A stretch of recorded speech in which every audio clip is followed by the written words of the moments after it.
Fala pessoal, Mozart aqui de novo, tudo bom? Bom, vamos lá. Começando sempre a aula com a nossa frase. A única dúvida boba é a que você não perguntou. Então fiquem livres para perguntar qualquer coisa, referente à matéria, claro. E caso não tenha entendido algum passo, caso queira algum exemplo, caso conheça alguma técnica nova para fazer isso, estamos aí para ajudar vocês da melhor forma possível. Maravilha? Então vamos lá. Hoje, pessoal, a gente vai falar de vetor. Tá bom, vetor. Existem algumas coisinhas que a gente precisa saber. Por exemplo, o que ele é muito importante. Quais suas características.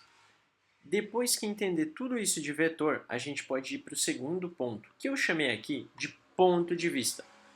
O que esse ponto de vista quer dizer, moça? Bom, eu vou mostrar para vocês como que um carinha pode virar dois e vice-versa, como que dois pode virar um. Quando a gente entender isso, a gente vai ter feito, meio que sem saber, a decomposição em componentes. Claro que os componentes são uma coisa que a gente cria.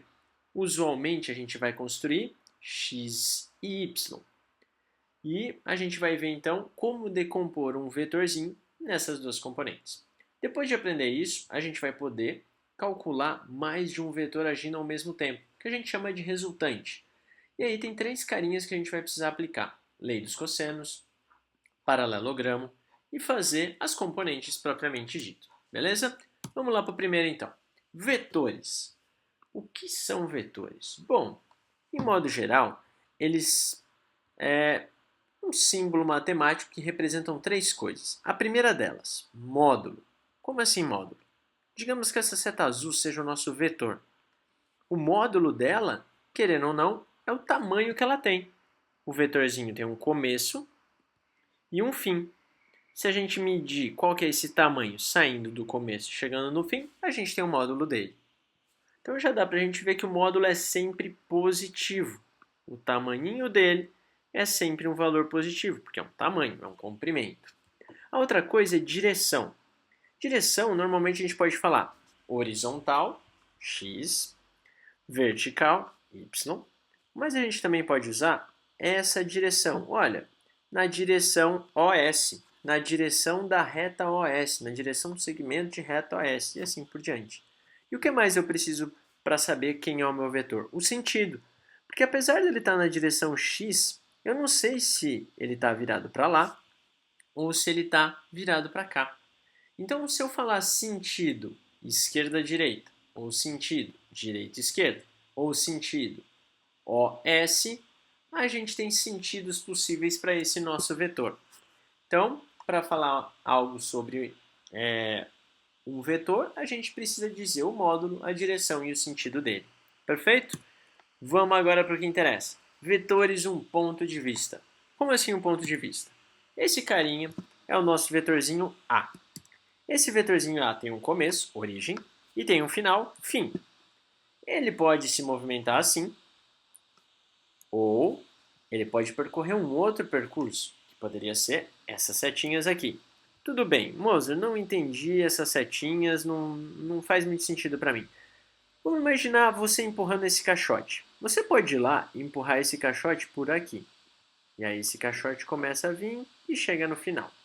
Mas você pode pegar esse caixote e com o seu amigo empurrarem em conjunto para a direita e para cima. Vou mostrar um vídeo bem legal depois de como isso acontece. Bem para a direita e para cima. O que vai acontecendo com esse caixote? Bom, ele sobe um pouco, vira um pouco para a direita. Sobe um pouco, vira um pouco para a direita. Sobe um pouco, vira um pouco para a direita. E chega no mesmo fim. Tá fazendo um pouco mais de sentido, mas deixa eu mostrar com o desenho. Ele sobe e volta. Ou ele vai pelo outro lado. Veja se ficou mais claro. Depois dessa parte vai ter um vídeo de eu fazendo isso manualmente. Vai ficar bem legal.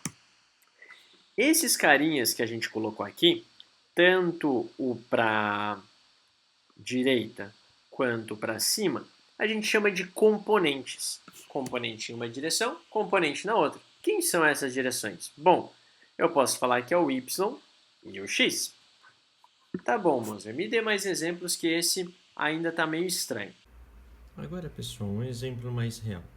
Imagina que a gente tem esse bloquinho e nele tem a força horizontal x e a força vertical y.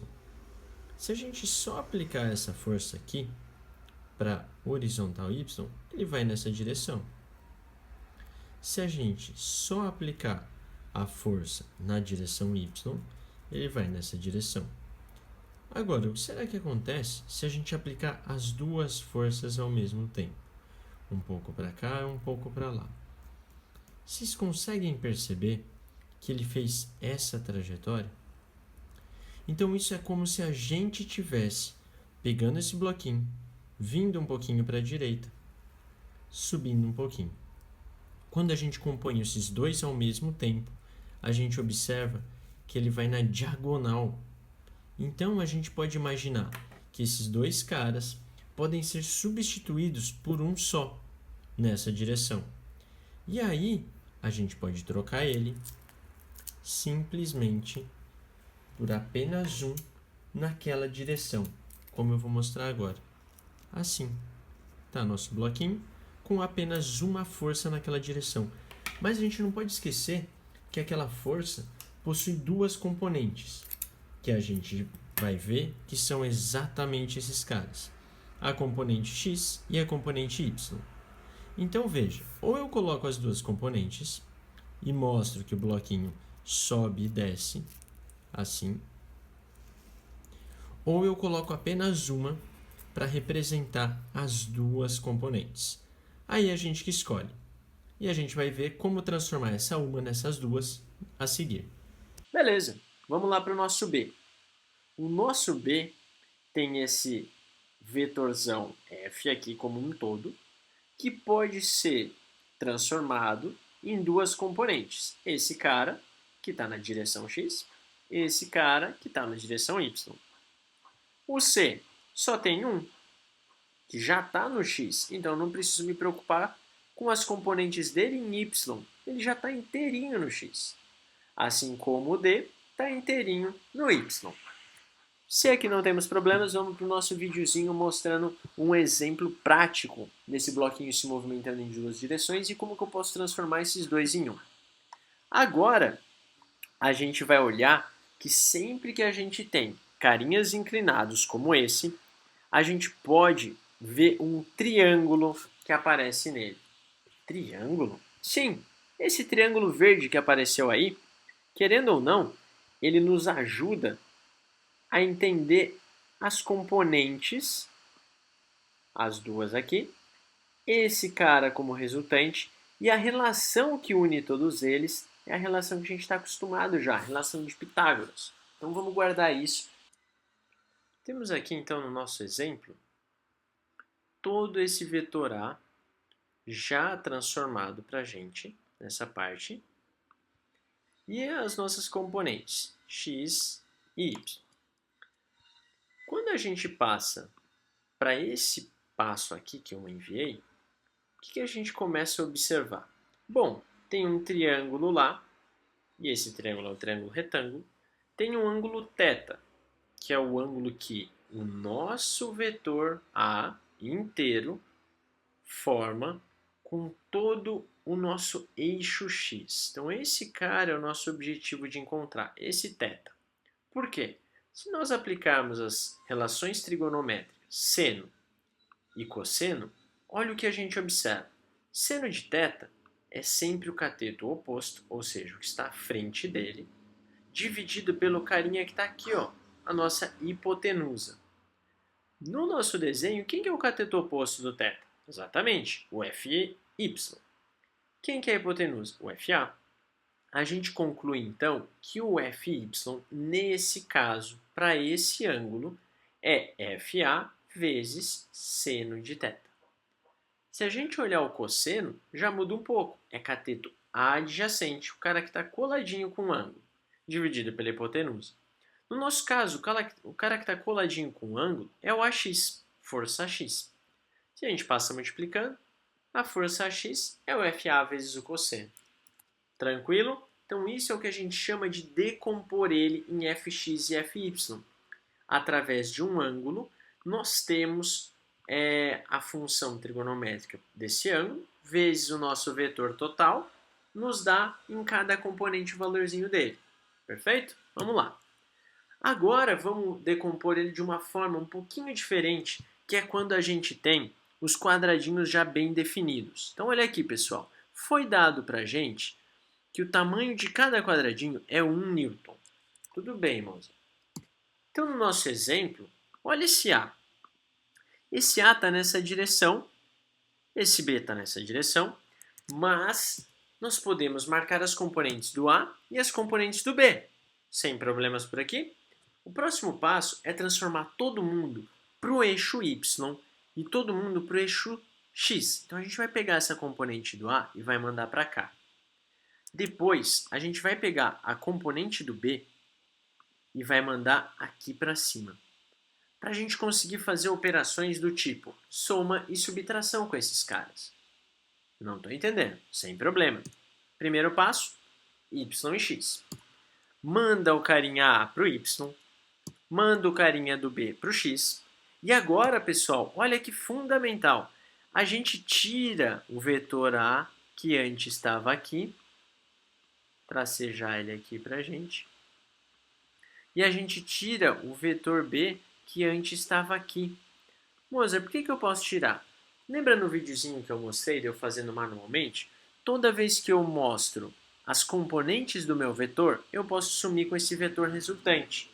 Então agora, vamos analisar só em Y a nossa caixinha A como um todo. As duas forças vão estar lá e elas têm o mesmo tamanho de altura. Vamos conferir? Olha só que interessante. Nós temos um carinha de 2 quadradinhos para cima e um carinha de 2 quadradinhos para baixo. Então a gente tem aqui 2 newtons para cima e a gente tem aqui 2 newtons para baixo. Isso significa que quando a gente traz eles para cá, 2 newtons para cima com 2 newtons para baixo, dá quanto no total? Vê se faz sentido ele dar 0 newtons. O cara que está para cima tenta puxar para cima com 2, o que está para baixo tenta puxar para baixo com 2 e no final dá 0.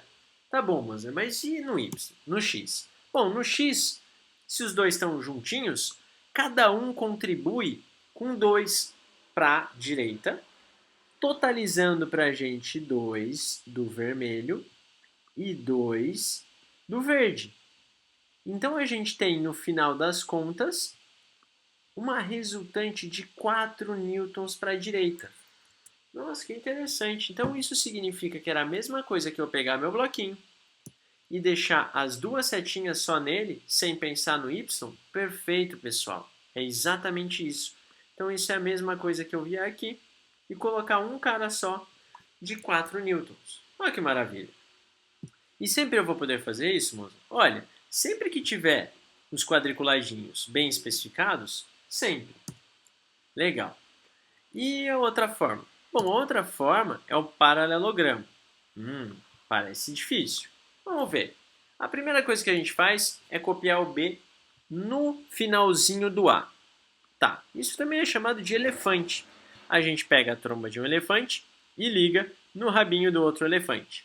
Fazendo isso, a gente tem essa conexão aqui. Mas a gente precisa de mais uma conexão, então a gente joga o A lá para baixo. Tá, isso está parecendo realmente Isso está parecendo realmente um paralelogramo, é verdade? Sim.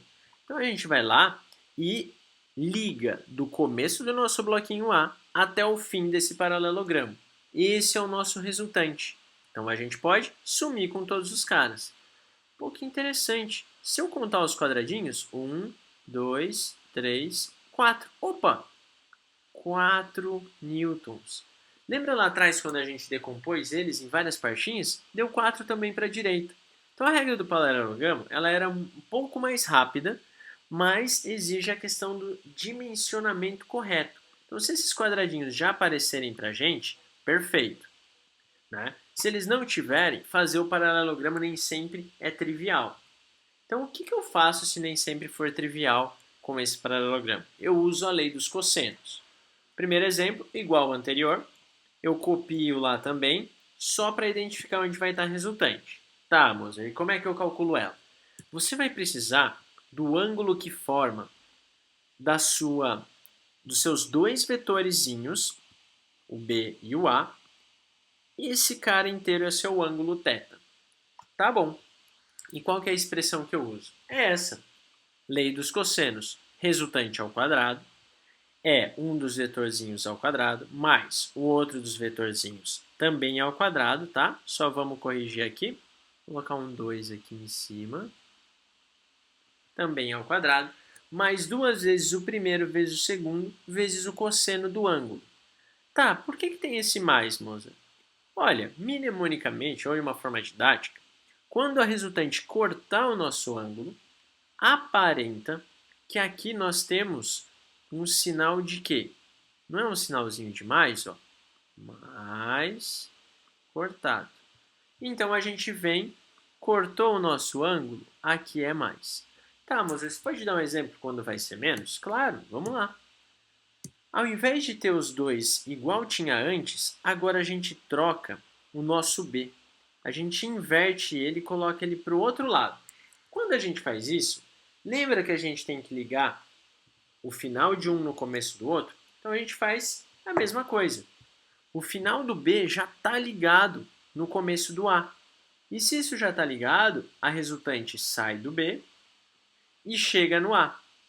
Pô, que legal. Então agora o meu ângulo continua sendo esse cara, mas agora eu não cortei esse ângulo.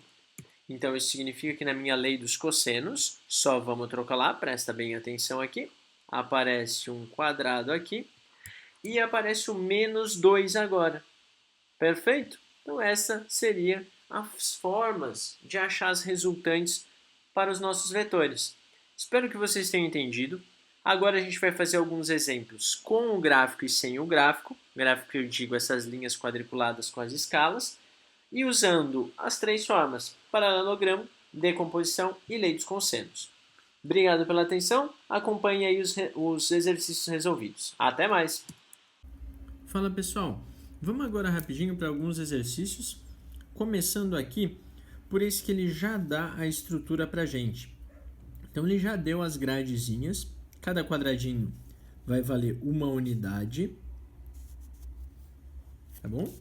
Então vale uma unidade, tanto esse cara quanto esse cara. E aí vamos dizer que ele colocou assim o A inclinadinho. A gente já pode perceber que o A tem 1, 2, 3 para a direita, 1, 2, 3 para cima. Mas vamos guardar essa informação. O B é só para baixo, então 1, 2, 3 para baixo. E o C só para a esquerda, 1, 2. Como que a gente padronizou? A gente vai resolver em X e em Y para os três carinhas. O A, como a gente pode ver lá em cima, tem 3 para cima e 3 para a direita. Então, quando a gente vai analisar em Y, a gente vai pôr só os 3Y para ele. Quando a gente vier analisar em X, a gente vai pôr só os 3X para ele. E o B? O B só tem para baixo. E em X não tem. O C não tem em Y e só tem em X. 2. Tá, como é que a gente termina? A gente quer achar a resultante de A mais B mais C igual a uma resultante. Ou seja, a gente vai somar todo mundo na componente Y, somar todo mundo na componente X e ver o que vai dar. Em Y, tem 3 para cima, 3 para baixo, zerou. Em X, 3 para a direita, 2 para a esquerda, dá um total de 1 para a direita. Resultante, 1 para a direita.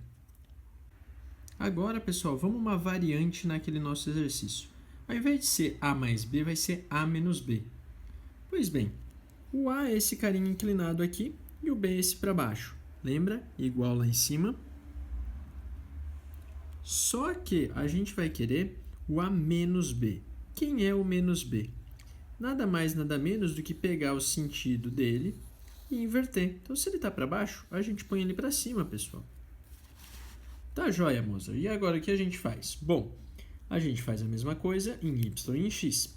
Em Y, 3 do A para cima, mas agora o B também tem 3 para cima. E em X, só o A para a direita. Putz, e como é que ficou, moça? Bom, a gente achou a resultante 6 para cima, 3 mais 3. E para o X, 3. Como é a resultante? A gente forma um triângulozinho, aquele lá do vídeo que eu pedi para a gente sempre lembrar, que vale a relação de Pitágoras. R ao quadrado, 6 ao quadrado mais 3 ao quadrado, resultante 45. Pô, que estranho esse número, hein? Não se preocupem, pessoal. Apesar de ser um número feio, as raízes, né, nessa parte de vetores, dificilmente vai ter algum número exato certinho. Porque normalmente é muito difícil você pensar na cabeça um exercício que dá certinho esses números. Então não fique tranquilo se você achar algo desse tipo. Raiz de 30, raiz de 7, bola para frente, vamos lá. O próximo que entra é para a gente usar a lei dos cossenos. Então imagina que você tem um vetorzinho A de tamanho 2 e um vetorzinho B de tamanho 1, com um ângulo determinado entre eles. Lembra que se os dois saem do mesmo lugar, a primeira coisa que a gente faz é prolongar o A lá para o outro lado, prolongar o B lá para o outro lado, e da onde os dois saem é a origem do nosso resultante, e aonde os dois chegam é o fim do nosso resultante. Nossa resultante, lei dos cossenos, r ao quadrado, é um lado ao quadrado mais outro lado ao quadrado. Como o nosso resultante cortou o nosso ângulo, a gente põe mais 2 vezes um lado vezes o outro lado, vezes o cosseno do ângulo que a gente tem. O cosseno de 60, para quem não lembra, é meio. O a ao quadrado, 4, b ao quadrado, 1, 2 vezes 1, resultante ao quadrado, 7. Então, lembra aquilo que eu falei? Não se preocupem com valores assim não tão ideais e tal, que dá para eu tirar a raiz. Deixa do jeito que tá, beleza? E aí, pessoal, para último, vamos ver esse aqui. Tenho lá o 3b e o a 3 para cima e 3 para a direita. Pô, moça, esse eu poderia decompor em x e y e ficar fácil. É verdade, mas vamos ver se a gente fizer só a prolongação do nosso b para cá. Como assim? Vou fazer aqui ao vivo com vocês. Fica mais fácil. O b é 3 para baixo. 1, 2, 3. 3 para baixo. Então, copiei esse b. Agora eu vou fazer o a aqui para baixo. O a aqui para baixo. Moça, qual que é a resultante? Bom, a gente sai de onde todos eles saem e vai para onde todos eles chegam. Olha que fácil. Quantos quadradinhos? 1, 2, 3. Resultante R, 3. Tcharam!